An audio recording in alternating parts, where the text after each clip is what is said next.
So today we'll cover the rest of chapter 3. We're going to end off with section 3.5 and 3.7.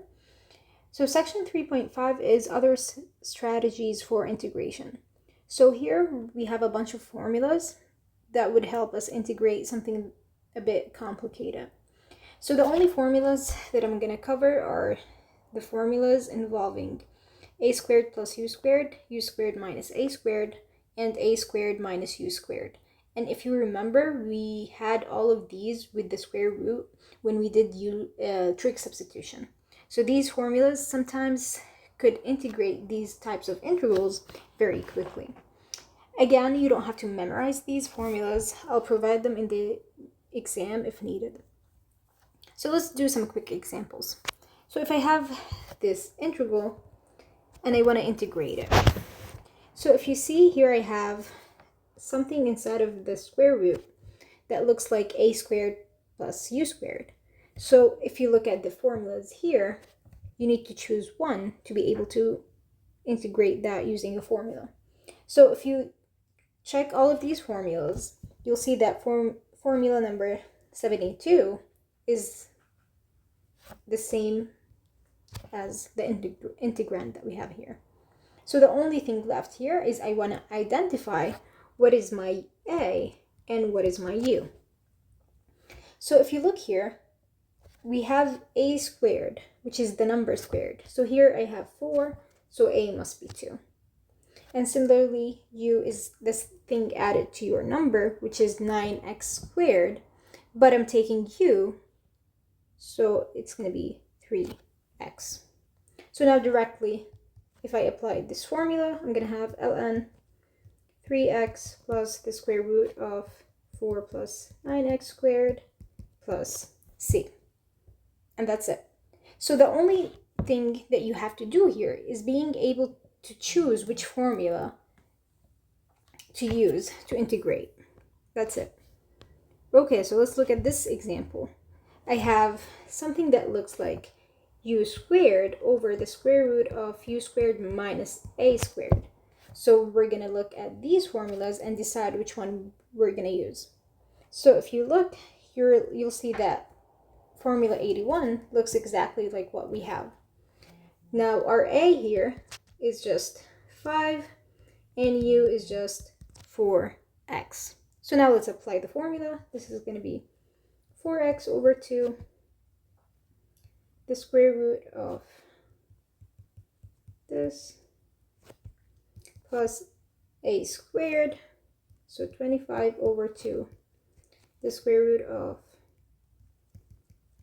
this again. Oops, sorry. I was looking somewhere else. We have to put now ln. And then the square root. And that would be it.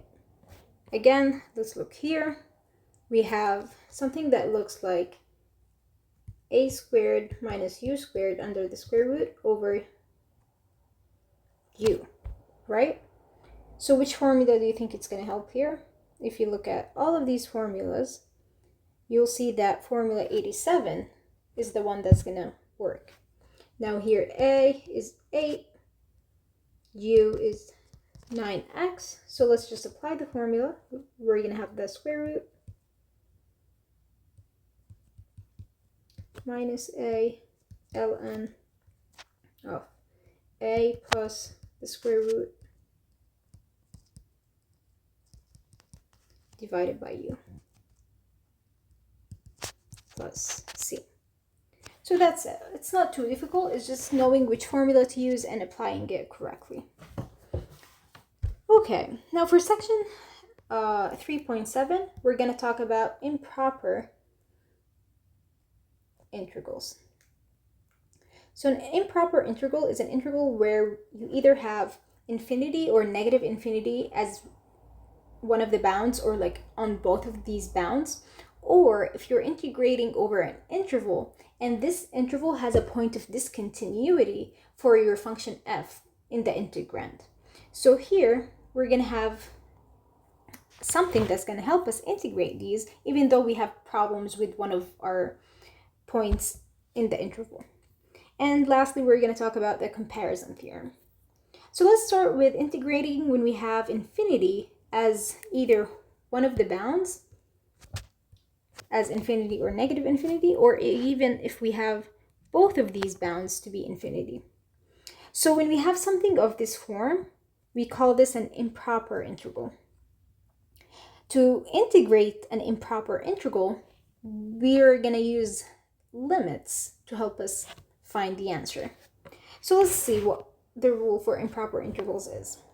If we have a continuous function on this interval from a to infinity, I can evaluate this integral by taking the limit, and instead of infinity as my bound, I'm going to take the limit to go to infinity and substitute this variable with the bound. Now the reason why I can't integrate directly, because if you remember, once we integrate, we need to plug in the bounds. And I can't plug in infinity into a function if I don't have a limit. So to help us solve this problem, I apply limits. Now similarly, if I have negative infinity, the same exact process, I'm just going to have a variable going to negative infinity, and I'm going to substitute the bound to be that variable instead of having infinity as one of the bounds. Now if this limit exists, this means that my integral converges, because I'm going to have an answer in the end. And if the limit does not exist, if it goes to infinity or negative infinity, or my limit does not exist, this means that the improper integral diverges. Okay, now the last case is when we have infinity and negative infinity as my bounds. So here we're going to split the integral into two integrals that has from negative infinity to a, which is, we'll just use the second case here to evaluate it, and then from a to infinity, and we'll use the first case to evaluate it. Now this a could be any number. So any number that you want, you can choose, evaluate, and see what you get. So here, how do we know whether this integral converges or no? If both of these integrals are convergent, this means that this integral converges. If either one of them or even both is divergent, this means that this integral diverges. So let's try an example. If I have this integral from 2 to infinity, x e to the x dx, and I want to see whether this integral diverges or converges. Since I have infinity as one of my bounds, I need to apply a limit. So as t goes to infinity, the integral from 2 to t, x e to the x dx. Now if you remember, this integral could be solved using integration by parts.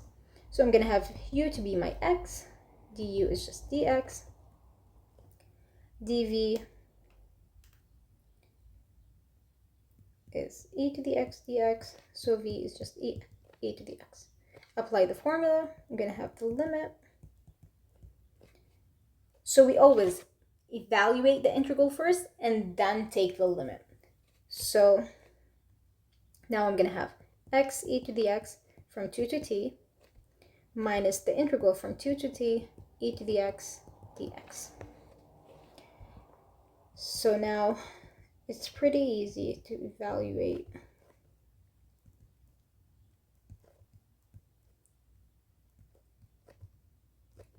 And then I have, now when you integrate this, you're going to get e to the x. So when you plug in the bounds, you're going to get e to the t minus e squared. Now let's see, if you take the limit here, you're going to get infinity.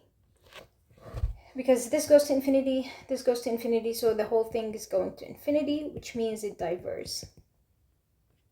Since the limit is divergent, this means that my improper integral is also divergent.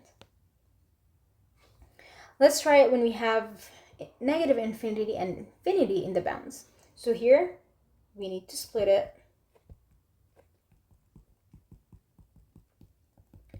into two integrals. Here I chose my a to be 0 just for simplicity.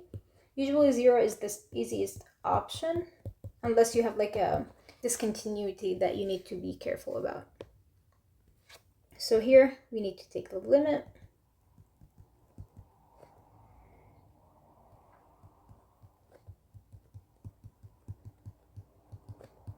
Similarly here, I'll take the limit, but with infinity. Now, this integral here, you can use a u substitution to evaluate it by taking u to be x squared plus 1. I'll just skip the step and tell you that this is just ln of x squared plus 1 divided by 2. And we're going to evaluate. And similarly for the other integral, I'm going to have ln of x squared plus 1 divided by 2 from 0 to t. Let's plug in the bounds.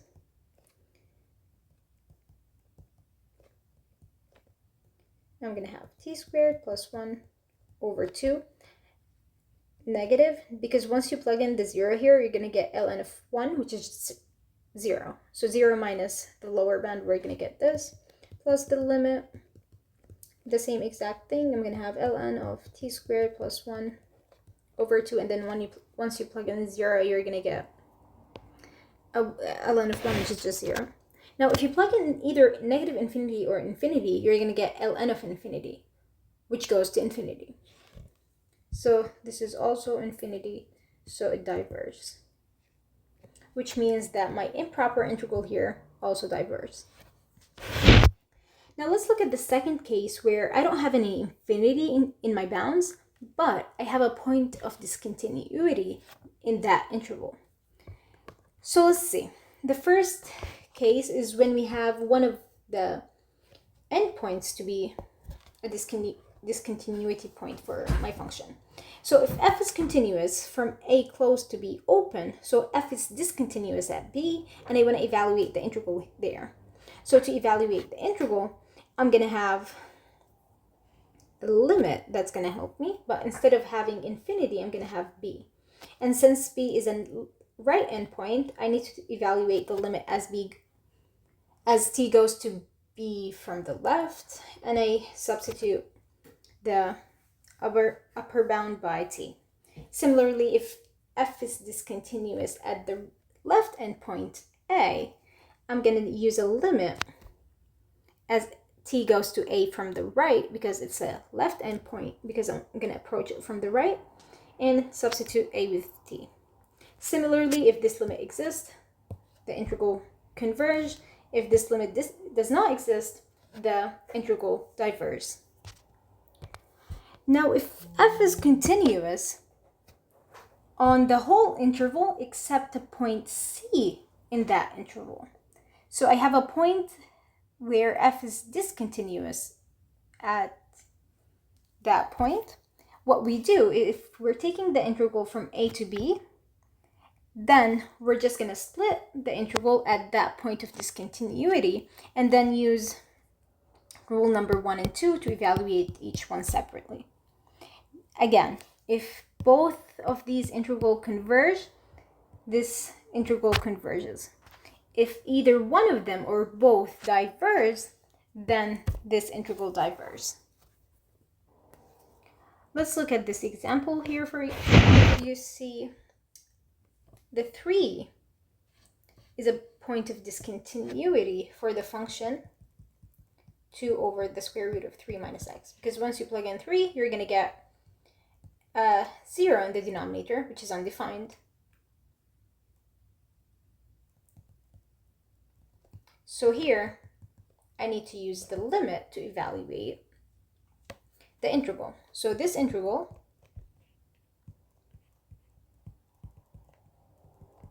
is going to be the limit as t approaches 3 from the left, because it's a right endpoint. I'm going to approach, on a number line, this is 3.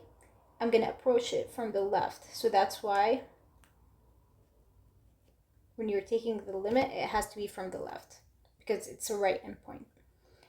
For the integral of from 0 to t, and I'm going to rewrite this as -1/2 dx. Let's evaluate it. This is going to be 2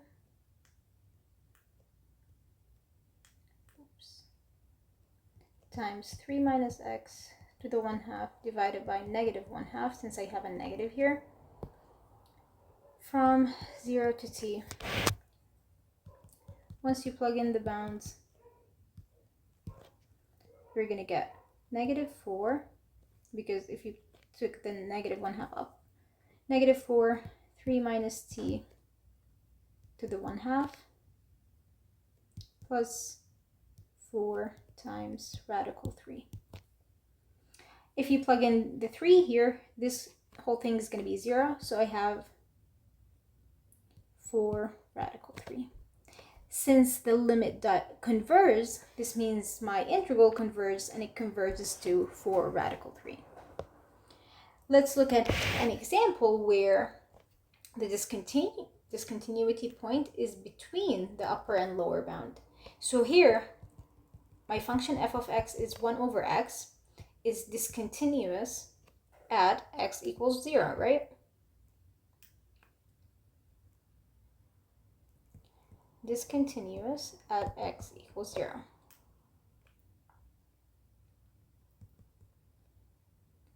So we're going to split the integral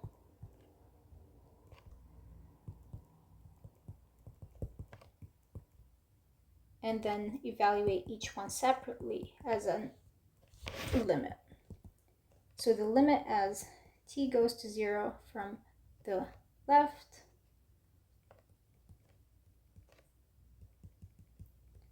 plus the limit as t goes to 0 from the right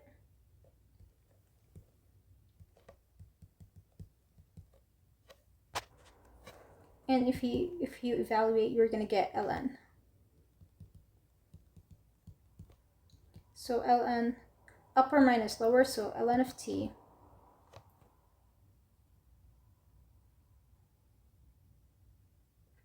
minus 0, because we have ln of -1, but we have an absolute value, so it's going to be ln of 1, which is just 0, plus the limit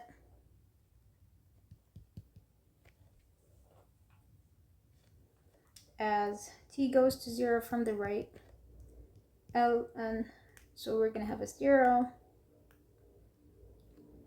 minus ln of t. Now we know that ln of, once you plug in 0 from the left, it's undefined, so this whole thing does not exist. Then the integral diverges. Now the last thing that we're going to cover is a comparison test. So if we have two functions, f and g, where f is less than g, if you're taking an integral from a to infinity, we know from definition it's going to be the limit. Now if this integral diverges to infinity, this means that the integral of g diverges. So if the smaller function diverges, the upper function must also diverge. Because if this is going to infinity, this has to go to infinity too. And now if the upper function converges, let's say it converges to a number L, this means that my lower function, my smaller function, also converges to a different limit. So here, I want you to keep this in mind as a rule, because we're going to use this in series once we get into series.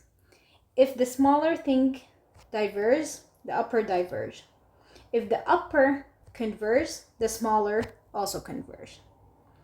So let's try this example.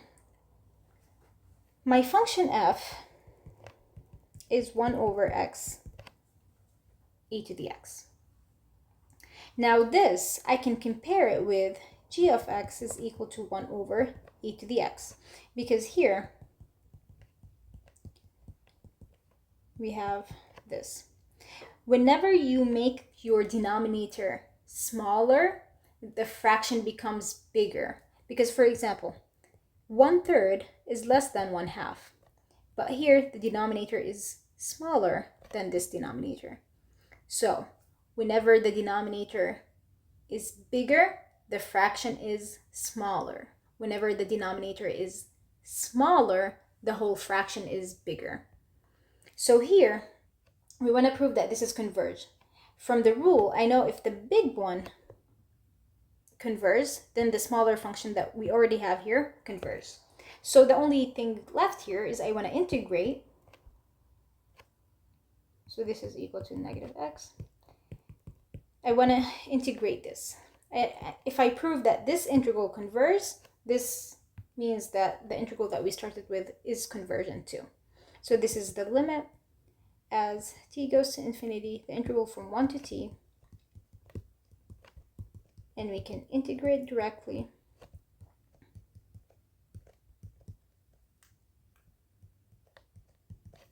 So this is the limit of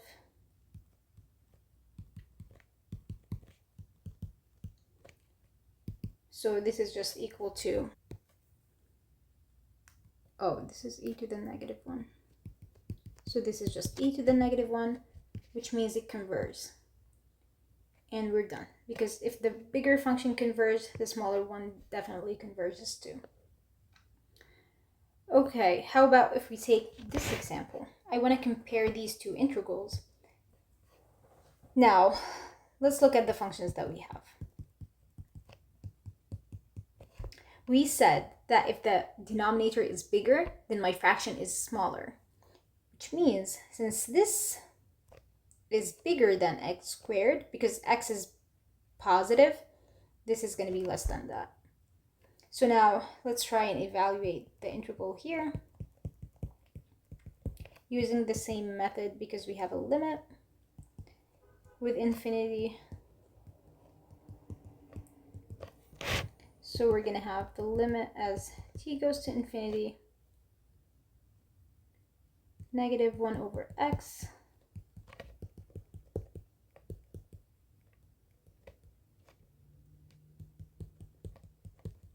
and if you take the limit, this is just 1/4, which means that this integral here converges.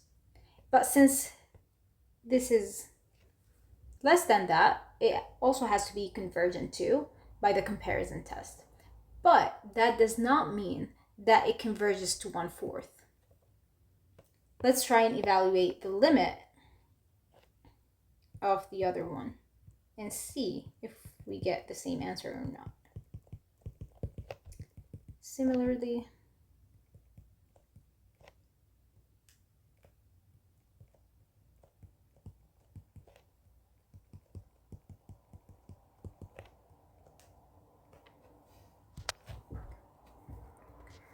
now to integrate this, let me show you a trick that you can use.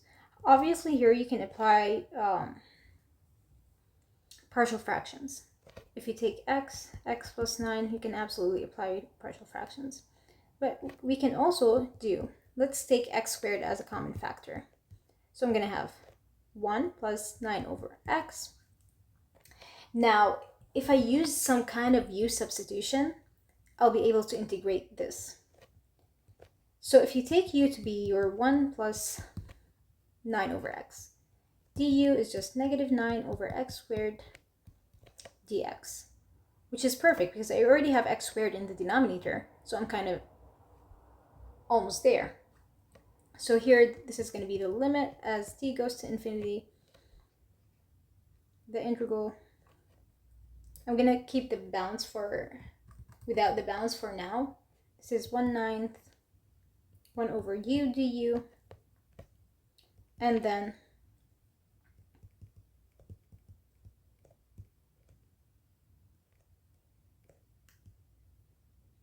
this is negative ln of u over 9. Now let's plug in back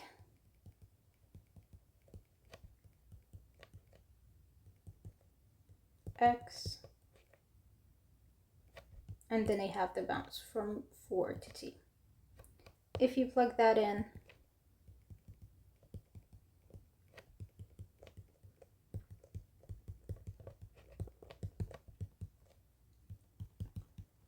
so now I can take the limit. Now this thing, it doesn't matter because it's a number. Once you take the limit here, if you plug in infinity, this whole thing is going to go to 0. Then ln of 1 is just 0. So this whole thing is 0, which means that I have 1/9 ln of 1 plus that. And you can simplify. Now, if you can see, it's completely different than what we got here. So here I got 1/4, and here I got that. So the comparison theorem only proves that the integral either diverges or converges. It doesn't give me the exact value for the convergent. The only thing, like if you have like something like this, you're going to start with this function here. Once you compare it, you're going to use it to prove that this integral converges or diverges. If it converges, perfect. I can now apply the definition of an improper integral and evaluate it and find the value of it.